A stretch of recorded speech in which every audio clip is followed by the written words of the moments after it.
That's ACC basketball. We shoot 65% in the second half, but turn it over 10 times. They make 15 of their first 16 shots or something outrageous like that. And they shoot 32% in the first half, 61 in the second half. It was a weird game. Told the guys I started the season at 67. I'm going to end the season at 97. It's frustrating at times, but I mean, some of the turnovers were just outrageous. Kenny turns it over to center line. You know how the other team steals the pass? Because this guy's guarded. Don't throw it to him. Then we have a backcourt violation. We have all kinds of crazy stuff. But Cam made some big shots for us. Joel made some big shots for us. Luke made a couple of hoops in the second half. I think they, according to Steve, they got it to a one-possession game 3 different times, but they never got the ball with it a one-possession game. They got it to one-possession game, and then we scored every one of those times. But, you know, they shoot 61%, as I said, and we shoot 65 in the second half. I think both teams were trying to guard. It just didn't look like it on our bunch. But 5 guys in double figures, you like that. Needless to say, proud of Luke for coming back out there and trying to play. I told him he didn't look very good, but if he played well, I'd still love him. But he did make a big 2 big baskets during the stretch down the run and down the end. What'd you say? We made 9 of 10 in one stretch. Free throws, yes. 9 of 10 in free throws, but just some silly turnovers. So Brad's got a really good club. We know we play them again in 12 days, and Elijah was tough for us to handle inside. In fact, we didn't do a very good job of handling him, but ACC basketball is what it is. You ever recall winning a game in which the other team made 16 straight shots? No.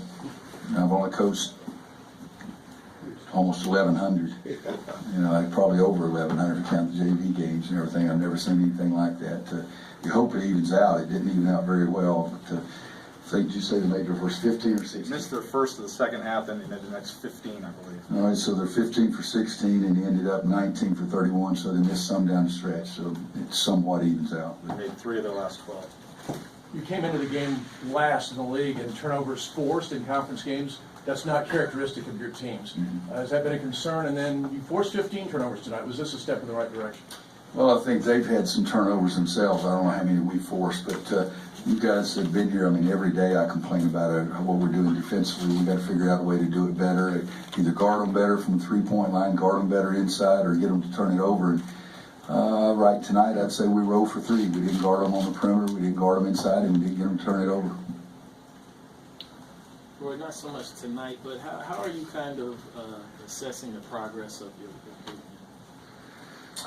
Oh, you know, again, this was another game because Dante can shoot it from outside. It's a tougher matchup.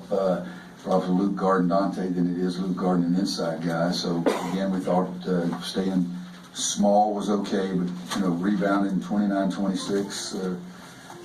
Offensive rebounds, well, that's pretty good, 10-0. But we're a work in progress. We're in process of it, or whatever you want to call that. But I hope we're not the finished product right now. We've got to get better every day, and that's what we're trying to do in practice. But yes, I'm frustrated about a lot of things, but it's a W. Roy, I'm sure there have been games where you used the bench this little, and obviously with the matchups it was different. But can you remember an ACC game where you went with your starters this heavily, especially in the second half? I don't think I ever took out Joel and Kenny. We talked about it on the bench at one time, but we play on Tuesday, don't play again until Saturday, so we have an extra day's rest, and they're young. If I'd known they were going to make us stupid turnovers, I'd have substituted for them at that point. But you know, you go back.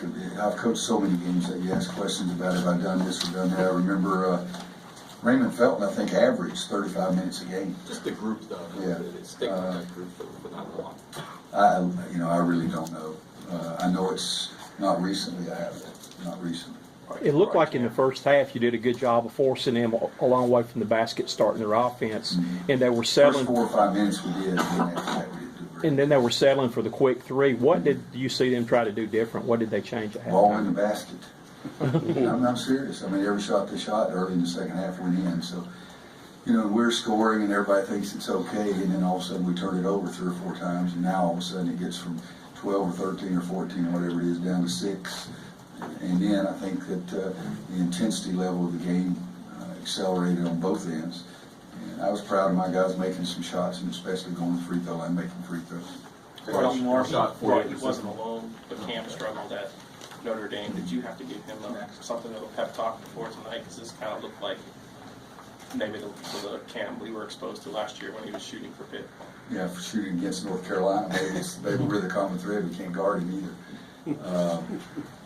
You know, I was disappointed in 3 or 4 guys in the Notre Dame game, and I told him so.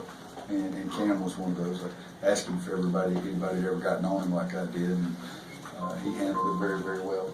I'm probably going to get on him now because he's going to make 6 threes. I think I'll get on him after every game. Last See if question, that Ross, works. because Coach Brownell's ready. Kind of piggyback on that question. 48% from 3. Cam, Joel, Kenny, and Brandon all hit multiple threes. Is this one of the best shooting teams you've had, of course, in terms of how many guys you've knocked down threes and everything? You know, I'm sure it's one of the best. But, you know, when you had Reggie and PJ and Marcus, you know, they could all shoot it. And they're really good teams.